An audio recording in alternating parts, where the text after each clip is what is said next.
value investors, welcome back to a new episode of 36 Square Capital.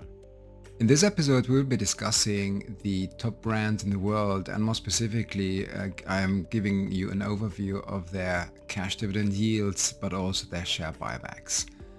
In fact, some of you have been asking this through my courses, if there is somewhere a source which provides a unique view, like a one-pager where the big brands, you can see actually the big brands with their cash dividend yields and their share buybacks, and that does not exist. So I decided to provide this information. This is publicly available information, and the research I've been conducting, which is actually just bringing together that publicly available information, has been conducted up to July 28th, 2023, and I'm looking at 12 months trailing. Of course, as always, you have to conduct your own diligence before investing or making any investment decisions. Right, as you know, I love to invest into top brands because I believe that, as I've been taught by Warren Buffett and Charlie Munger, that those brands, those big brands have pricing power, and people tend to love them. And even during crisis periods, even during high inflation periods where, money is less frequent, people tend to stick to their brands.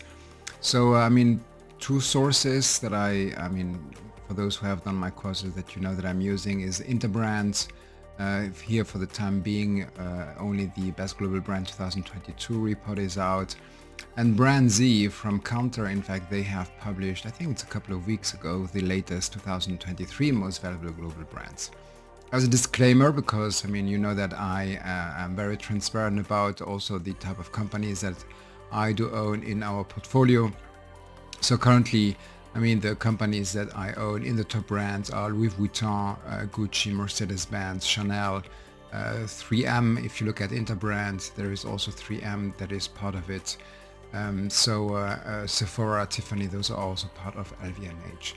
I had other big brands in the portfolio like Danone, Cartier, Nestle, etc. But for the time being, those are no longer, have been sold with profits.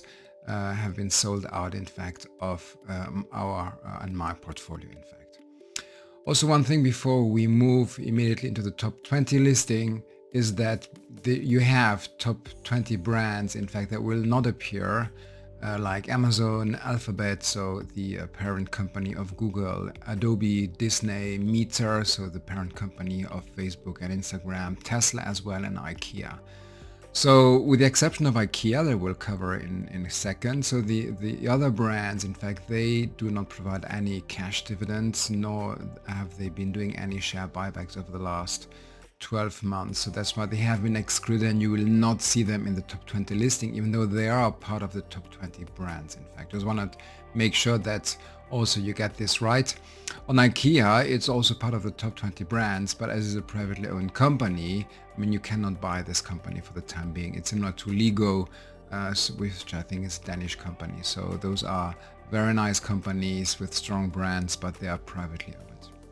All right, let's go into it. So the July 2023 Best Dividend Brands update, and here you have the visual of the top 20 brands, is you see, in fact, that it starts with Apple, that is providing a dividend yield of 0.48% over the last 12 months trailing, and a share buyback yield of 281%. Microsoft, when the valuation was done, so dividend yield over the last 12 months was 0.80% and share buyback yield 0.83. So you see how this is calculated.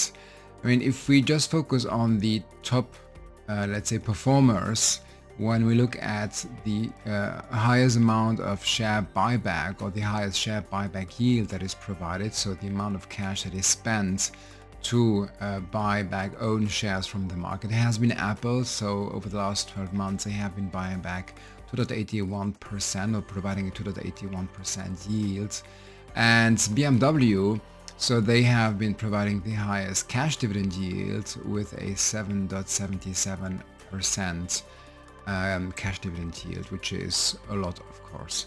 And the price, of course, you need to take into account that the price may fluctuate as well. But those are in fact the two top performers. But you see here across the board, you have, of course, you have big brands like Samsung, Toyota, Coca-Cola, Mercedes, which is a company that we own in our portfolio, Nike, McDonald's, Louis Vuitton, which is also a company that we own in our portfolio, Cisco, IBM, Intel, SAP, a lot of tech companies. Hermes, again, luxury. I'd love to buy Hermes, but for the time being, it's just too expensive and the dividend yield is really too low. JP Morgan, a bank. I'm not the biggest fan of investing into banks, but JP Morgan is part of the top 20 brands, specifically on the ones that are providing dividend or return to shareholders, either through cash dividends or share buybacks. Honda, American Express, UPS, and then Gucci, so with the parent company Kering, which is one of the brands that we do own in our portfolio as well. And just to give the example of Gucci, they are providing a 2.59 dividend yield, cash dividend yield, and the share buyback yield, at least over the last 12 trading months, has been of 1.55. So if you add both together, you are close at a 4% total return to shareholders, which is basically the reason why we have been investing into Gucci. When I'm saying this, investing into Gucci, investing into Kering, which is a parent company, we do not only invest based on passive return to shareholders reflected or materialized through cash dividends or share buybacks. Of course, we do our financial due diligence. We look at the company, how healthy the company is from a financial perspective. That's it. I mean, if you are interested and you want to download this one pager that I will at least update once per year, if not twice per year, you can go on my website, 36squarecapital.com. In the news section, I've published this JPEG file, this one pager for the convenience of my value investors and students. I think it was around July 28th, 2023. So you can go to my website, subscribe to it so that you get notified when there are new updated news coming out. And if you wanna learn how I do invest in the whole process on how I invest into companies, I'm sharing this. You can go on learn.36squarecapital.com. With that, thanks for your attention and talk to you next time.